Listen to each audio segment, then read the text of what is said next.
Hi friends, welcome to biology for DSC school assistant విద్యా మనోవిజ్ఞాన శాస్త్రం అనే ఈ తెలుగు మరియు సంస్కృతి అకాడమీ వారి పుస్తకంలో ఈ వీడియోలో మనం సైకాలజీకి సంబంధించిన అభ్యసనంలో భాగమైన అభ్యసన వక్రరేఖలను గురించి డిస్కస్ చేద్దాం.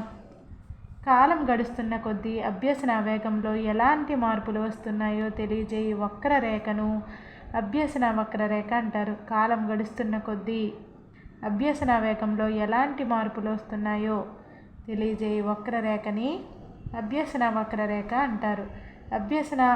సాధారణ అభ్యసన వక్రరేఖని లాక్షణిక వక్రరేఖ అని కూడా అంటారు. ఈ సాధారణ అభ్యసన వక్రరేఖలో 5 స్థాయిలు కనిపిస్తాయి. ఈ 5 స్థాయిలు ఏంటి? ప్రారంభ స్ఫూర్తి, చాంచల్య దశ, పీఠభూమి దశ లేదా ప్లాట్యూ దశ, పీఠభూమి తర్వాత స్ఫూర్తి దశ, శరీర ధర్మ హద్దు అనే ఈ 5 దశలు సాధారణ అభ్యసన వక్రరేఖలో కనిపిస్తాయి.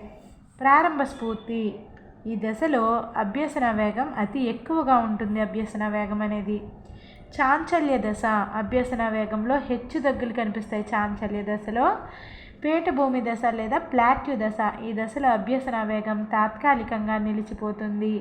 అభ్యసన ప్రక్రియలో ఇది కీలకమైన దశ. ఈ దశలో అభ్యసన ఆగిపోయిందనే భ్రమ కలుగుతుంది. ఎంత ప్రయత్నించినా అంతకు ముందు ఉన్న దక్షత కంటే ఎక్కువ సాధించలేడు. ఈ పీఠభూమి దశలో అభ్యసన వేగం ఎలా ఉంటుంది? తాత్కాలికంగా నిలిచిపోతుంది. అభ్యసన ప్రక్రియలో కీలకమైన దశ ఏంటి? పీఠభూమి దశ. ఈ పీఠభూమి దశలో అభ్యసనం ఆగిపోయిందనే భ్రమ కలుగుతుంది. ఎంత ప్రయత్నించినా అంతకు ముందు ఉన్న దక్షత కంటే ఎక్కువ సాధించలేడు. ప్రేరణ సన్నగిల్లడం, తగిన పునర్బలనం లేకపోవడం, బోధన అభ్యసన పద్ధతులలో లోపాలు, శారీరక మానసిక స్థితి, విషయ కాఠిన్యత మొదలైనవి ఈ పీఠభూమి దశకి కారణాలేంటి? ప్రేరణ సన్నగిల్లడం, తగు పునర్బలనం లేకపోవడం, బోధన అభ్యసన పద్ధతులలో లోపాలు, శారీరక మానసిక స్థితి, విషయ కాఠిన్యత మొదలైనవి దీనికి కారణం. పీఠభూమి దశలో గల లోపాలను అధిగమించినట్లయితే అభ్యసన వేగం మరలా పుంజుకుంటుంది. ఎప్పుడైతే ఈ పీఠభూమిలో దశలో గల లోపాలని అధిగమించినట్లయితే అభ్యసన వేగం మరలా పుంజుకుంటుంది. ఈ దశలో అభ్యసన వక్రరేఖ x అక్షానికి సమాంతరంగా ఉంటుంది.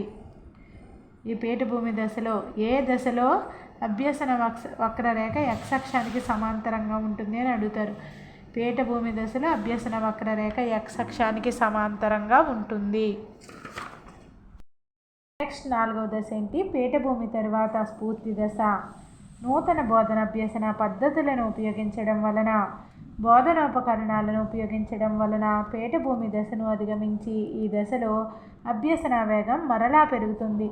పీఠభూమి తర్వాత ఈ బోధన అభ్యసన పద్ధతులను, కొత్త రకమైన బోధన అభ్యసన పద్ధతులను ఉపయోగించడం వలన, బోధనోపకరణాలను TLMలను ఉపయోగించడం వలన పీఠభూమి దశను అధిగమించి ఈ దశలో అభ్యసన వేగం మరలా పెరుగుతుంది.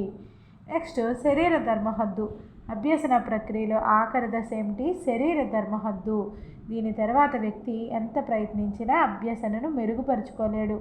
శరీర ధర్మహద్దు అభ్యసన ప్రక్రియలో ఆఖరి దశ. దీని తర్వాత వ్యక్తి ఎంత ప్రయత్నించినా అభ్యసనను మెరుగుపరుచుకోలేడు. ఇక్కడ చూడొచ్చు మనం. ఫస్ట్ది ఏంటి? ప్రారంభ స్ఫూర్తి, అది వేగంగా జరుగుతుంది అనుకున్న అభ్యసనం. రెండవది ఏంటి? చాంచల్య దశ, హెచ్చు తగ్గులు ఉంటాయి అనుకున్నాం. మూడవది ఏంటి? పీఠభూమి దశ, x అక్షానికి సమాంతరంగా ఉండే దశ అనుకున్నాం. 4 ఏంటి? పీఠభూమి తర్వాత స్ఫూర్తి దశ. నూతన పద్ధతులను, బోధనోపకరణాలను ఉపయోగించడం వల్ల ఈ పీఠభూమి దశను అధిగమించి మరలా అభ్యసన వేగం అవుతుందన్నమాట. మరలా పెరుగుతుంది అభ్యసన వేగం అనేది పెరుగుతుంది. శరీర ధర్మహద్దు అభ్యసన ప్రక్రియలో ఆఖరి దశ ఇది. దీని తర్వాత వ్యక్తి ఎంత ప్రయత్నించినా అభ్యసనను మెరుగుపరుచుకోలేడు. నెక్స్ట్ అభ్యసన వక్రరేఖలు రకాలను గురించి చూద్దాం. కుంభాకార వక్రరేఖ. ఈ కుంభాకార వక్రరేఖ అంటే ఇది కుంభాకార వక్రరేఖ. అభ్యసన వేగాన్ని, కాలాన్ని x అక్షం మీద, అభ్యసన వేగాన్ని y అక్షం మీద తీసుకుని వక్రరేఖని కనుక గీస్తే, మనకి గ్రాఫ్ని గీస్తే ఈ కుంభాకార వక్రరేఖ వస్తుంది. కాలం గడుస్తున్న కొద్దీ అభ్యసన వేగం లేదా దక్షత తగ్గిపోయే వక్రరేఖని కుంభాకార వక్రరేఖ అంటారు. కాలం గడుస్తున్న కొద్దీ అభ్యసన వేగం లేదా దక్షత తగ్గిపోయే వక్రరేఖని ఏమంటాం? కుంభాకార వక్రరేఖ అంటాం. ఈ కుంభాకార వక్రరేఖని తిరోగమన వక్రరేఖ లేదా అవరోహణ వక్రరేఖ అంటారు. ఈ కుంభాకార వక్రరేఖని ఏమంటాము? తిరోగమన వక్రరేఖ లేదా అవరోహణ వక్రరేఖ అంటాం. పూర్వజ్ఞానం కలిగిన విషయాలను అభ్యసించేటప్పుడు ఈ రకమైన అభ్యసన వక్రరేఖ ఉత్పన్నమవుతుంది. పూర్వజ్ఞానం కలిగిన విషయాలను అభ్యసించేటప్పుడు ఈ రకమైన అభ్యసన వక్రరేఖ ఉత్పన్నమవుతుంది. ఏ విషయాలను అభ్యసించేటప్పుడు కుంభాకార వక్రరేఖ ఉత్పన్నమవుతుందంటే పూర్వజ్ఞానం కలిగిన విషయాలను అభ్యసించేటప్పుడు ఈ రకమైన అభ్యసన వక్రరేఖ ఉత్పన్నమవుతుంది. నెక్స్ట్ పుటాకార వక్రరేఖ. కాలం గడుస్తున్న కొద్దీ అభ్యసన వేగం లేదా దక్షతలో పెరుగుదల కనిపించే వక్రరేఖని కుంభాకార వక్రరేఖ అంటారు. దీనిని పురోగమన వక్రరేఖ లేదా అవరోహణ వక్రరేఖ అంటారు. నూతన విషయాలను అభ్యసించేటప్పుడు ఈ పుటాకార వక్రరేఖ ఉత్పన్నమవుతుంది. పూర్వజ్ఞానం కలిగిన విషయాలను అభ్యసించేటప్పుడు కుంభాకార వక్రరేఖ, నూతన విషయాలను అభ్యసించేటప్పుడు పుటాకార వక్రరేఖ ఉత్పన్నమవుతుంది. నెక్స్ట్ ఎస్ టైప్ వక్రరేఖ. కుంభాకార పుటాకార వక్రరేఖలను కలిపి ఎస్ టైప్ వక్రరేఖ అంటారు. ఈ రకమైన వక్రరేఖ ఏ సందర్భంలో ఏర్పడుతుందో ఖచ్చితంగా చెప్పలేం. కుంభాకార పుటాకార వక్రరేఖలను కలిపి ఎస్ టైప్ వక్రరేఖ అంటాము. ఈ ఎస్ టైప్ వక్రరేఖ అనేది ఏ సందర్భంలో ఏర్పడుతుందో ఖచ్చితంగా చెప్పలేం. కుంభాకార పుటాకార రెండు ఉంటాయి ఎస్ టైప్ వక్రరేఖలో.